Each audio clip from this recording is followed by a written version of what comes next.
मिट्टी के घड़े में तारा, the star in the clay pot. भाग 1। टूटे आकाश के नीचे रात का आसमान बिल्कुल साफ था। गांव के ऊपर फैली नील छतरी में अनगिनत तारे झिलमिला रहे थे, मगर उस रात उनमें सबसे चमकदार कोई तारा नहीं, बल्कि छोटी सी लड़की गौरी थी, जो मिट्टी के बर्तन बनाने वाले अपने बूढ़े पिता के साथ गांव के किनारे रहती थी। गौरी की उम्र शायद 10 साल रही होगी। बालों में मिट्टी की धूल, आंखों में चमक और हाथों में सख्त मेहनत की लकीरें। दिन भर वो अपने पिता माधव कुम्हार की मदद करती, घड़ा बनाते समय चाक घुमाती, मिट्टी गूंथती और फिर घर के पीछे खुले आंगन में बर्तनों को सुखाने रख देती। गांव के अमीर लोगों के घरों में पीतल और तांबे के बर्तन थे, मगर गरीबों के घरों में माधव कुम्हार के बनाए मिट्टी के घड़े ही चलते थे, और उन्हीं घड़ों से गांव के हर घर में ठंडा पानी, दाल का स्वाद और जीवन की सादगी बसी थी। गौरी को मिट्टी से अजीब अपनापन था। उसे लगता था जैसे हर घड़ा एक कहानी कहता है, किसी की प्यास बुझाने की, किसी की पूजा में चढ़ने की, किसी माँ के आंचल में चिपके बच्चे की हंसी की। भाग 2। राजा का फरमान। एक दिन खबर आई कि राजा वीरेंद्र सिंह अपने सैनिकों के साथ गांव में आने वाले हैं। राजा बड़ा घमंडी था। उसके महल में सोने चांदी की चीजें भरी थीं, मगर फिर भी उसे चैन नहीं था। उसे हमेशा लगता कि उसके पास सबसे सुंदर चीज होनी चाहिए। उस दिन जब राजा गांव में आया तो सबने अपनी अपनी झोपड़ियां साफ की, कपड़े सुधारे। माधव कुम्हार ने भी अपने सबसे सुंदर घड़े सामने रखे, चिकने, गोल और गहरे लाल रंग के। राजा ने एक एक बर्तन देखा। कुछ पल बाद उसकी नजर गौरी पर पड़ी। वो अपने पिता के बनाए एक घड़े को पोंछ रही थी। उस घड़े पर उसने अपनी छोटी उंगलियों से हल्के फूलों का चित्र बनाया था, और बीच में एक छोटा सा सफेद दाग था, जैसे मिट्टी में कोई तारा अटक गया हो। राजा ने पूछा, ये दाग क्यों है? गौरी ने मासूमियत से कहा, दाग नहीं महाराज, ये तो मेरा तारा है। जब मैंने इसे बनाया तो लगा जैसे इसमें आसमान का टुकड़ा गिर गया हो। राजा ठहाका मारकर हंसा। तारा मिट्टी के घड़े में? अजीब लड़की है। मगर उसकी नजर वहीं ठहर गई। उस घड़े में कोई चमक थी, शायद उस बच्ची की सच्चाई या उसकी मेहनत की ईमानदारी। राजा को लगा, ये चीज मेरे महल में होनी चाहिए। उसने माधव से कहा, मुझे यह घड़ा चाहिए। माधव ने सिर झुकाकर कहा, महाराज, यह घड़ा बिकाऊ नहीं है। गौरी ने इसे अपने लिए बनाया है।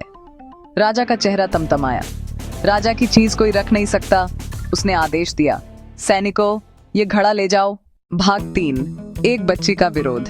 गौरी दौड़ी और घड़े को अपने सीने से चिपका लिया। उसकी आवाज कांप रही थी, नहीं, ये मेरा तारा है, आप इसे नहीं ले जा सकते। चारों ओर सन्नाटा छा गया। किसी ने कभी राजा को यूं किसी से इनकार करते नहीं देखा था, मगर उस बच्ची की आंखों में डर नहीं था। उसमें कुछ ऐसा था जो सोने से भी ज्यादा चमकदार था। राजा ठिठक गया, पर उसका अहंकार बड़ा था। ठीक है, उसने कहा, अगर तेरा घड़ा सच में तारा है तो कल सुबह तक वो चमकता दिखेगा। अगर नहीं तो मैं इसे अपने महल में ले जाऊंगा। गौरी चुप रही, मगर उसकी उंगलियां उस घड़े को ऐसे सहला रही थीं जैसे किसी घायल पक्षी को। उस रात वह बहुत देर तक जागी, आसमान के तारों की तरफ देखती रही, और फिर उसने धीरे से कहा, मेरे तारे, तू आसमान में नहीं, इस मिट्टी में चमकना, क्योंकि यही तेरी सच्ची जगह है। भाग 4।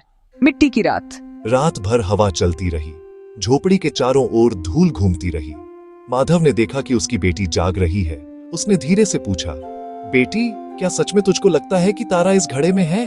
गौरी मुस्कुराई, हाँ बाबा, क्योंकि जब मैंने इसे बनाया, मैंने इसमें अपनी मेहनत, अपनी सच्चाई और अपना सपना डाला। यही मेरा तारा है। माधव की आंखों में आंसू भर आए। उसने बेटी को सीने से लगा लिया। बेटी, तेरा ये तारा कभी कोई नहीं चुरा सकता। सुबह हुई, गांव वाले इकट्ठे हुए। राजा फिर आया, घोड़े पर सवार, चमकते कवच में। उसने हंसते हुए कहा, तो बच्ची, दिखा तेरा तारा कहां है। गौरी ने मिट्टी का घड़ा उठाया। उसमें सूरज की किरणें पड़ीं और अचानक उस सफेद दाग पर सुनहरी चमक उभरी। सबने देखा, सचमुच वो बिंदु ऐसे दमक रहा था जैसे मिट्टी में सूरज का टुकड़ा पिघल गया हो। गांव वाले हैरान रह गए। राजा की आंखें चौंधिया गईं। उसे लगा मानो किसी ने उसे पराजित कर दिया, मगर फिर भी उसने मन में कहा, ये तो बस सूरज की रोशनी है। वह हंसते हुए बोला, अच्छा घड़ा है, अब ये मेरा होगा। राजा ने सैनिकों को इशारा किया। वे आगे बढ़े, मगर तभी माधव ने कहा, महाराज, आप इस घड़े को ले जा सकते हैं, मगर इसमें जो चमक है वह आपके सोने के महल में नहीं टिकेगी। राजा ने तिरस्कार से कहा, क्यों नहीं टिकेगी? गौरी ने शांति से कहा, क्योंकि यह तारा मिट्टी में पलता है। ये गरीब की मेहनत से चमकता है, किसी की जबरदस्ती से नहीं। राजा कुछ पल चुप रहा, फिर उसने कहा, मैं देखता हूं, ले चलो इसे। सैनिकों ने घड़ा उठा लिया। जब वे महल पहुंचे तो उसने अपने कारीगरों से कहा, इस घड़े को सोने से मढ़ दो ताकि ये और चमके। कारीगरों ने वैसा ही किया, मगर जैसे ही सोना चढ़ाया गया, घड़े का सफेद दाग गायब हो गया। उसकी चमक बुझ गई। राजा गुस्से से चिल्लाया, ये कैसे हुआ? कारीगर बोला, महाराज, शायद मिट्टी की सांसें घुट गईं। राजा ने आदेश दिया, फिर से मिट्टी का बना दो, मगर अब बहुत देर हो चुकी थी। घड़ा टूट चुका था। राजा के पास सोना बचा, पर वो तारा चला गया।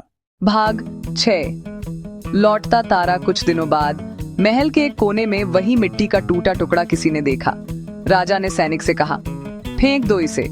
सैनिक ने वो टुकड़ा उठाया और महल से बाहर फेंक दिया। संयोग से वो टुकड़ा उड़ता हुआ गांव के तालाब के पास आ गिरा, वहीं जहां गौरी रोज पानी भरने जाती थी। गौरी ने उसे देखा, पहचान लिया और चुपचाप उठा लिया। उसने उस टूटे टुकड़े को अपने पुराने घड़े के पास रख दिया और मिट्टी से जोड़ दिया। तारा वहीं लौट आया जहां उसे होना चाहिए था। कुछ दिनों में उस जोड़ वाले निशान पर फिर हल्की सफेदी उभरी, वही तारा सी चमक। भाग 7। राजा का पश्चाताप। कुछ महीनों बाद राजा बीमार पड़ गया। महल की ठंडी दीवारें और सोने की चमक अब उसे डराने लगी। उसे याद आया, वो छोटी लड़की, उसकी सच्चाई और वो तारा जो मिट्टी में पलता था। एक दिन वह भेष बदलकर गांव आया। गौरी अपने पिता के साथ फिर चाक घुमा रही थी। उसने देखा, राजा बिना ताज, बिना सवारी, बस एक बूढ़े आदमी की तरह खड़ा है। गौरी ने पहचाना नहीं। उसने मुस्कुराकर कहा, बाबा बैठिए, थक गए होंगे। राजा बैठ गया। उसने देखा, वही घड़ा, अब और भी सुंदर। उसमें पानी भरा था और उसकी सतह पर सुबह की रोशनी तैर रही थी। राजा ने धीरे से पूछा, बेटी, तेरा तारा अब भी चमकता है? गौरी बोली, हां, क्योंकि ये किसी का हक नहीं, ये किसी की मेहनत की रोशनी है। राजा की आंखें भीग गईं। उसने कहा, अगर मैं माफी मांगूं तो क्या ये तारा मुझे थोड़ी सी शांति देगा? गौरी ने कहा, शांति तो भीतर से आती है महाराज। मिट्टी में झुको, मेहनत करो, तब मिलेगी। राजा ने सच में वही किया। उसने अपने राज्य में आदेश दिया कि अब से हर गरीब को मिट्टी के बर्तन मुफ्त मिलेंगे और किसी की मेहनत का अपमान नहीं होगा। भाग 8। अंतिम चमक। सालों बाद जब गौरी बड़ी हुई तो उसका नाम पूरे राज्य में फैल गया, गौरी कुम्हारिन, जिसने मिट्टी में तारा छिपाया था। लोग उसके पास सलाह लेने आते, कैसे उसने मिट्टी में आसमान खोज लिया, और वो बस इतना कहती, जब कोई अपनी सच्चाई को मिट्टी में बो देता है तो वहां से तारा उगता है। कहानी का सार, मॉरल, सच्ची चमक कभी सोने में नहीं बल्कि मेहनत और ईमानदारी में होती है। जो व्यक्ति अपनी सच्चाई से काम करता है उसका तारा कभी नहीं बुझता, चाहे दुनिया कितनी ही अमीर क्यों न हो जाए।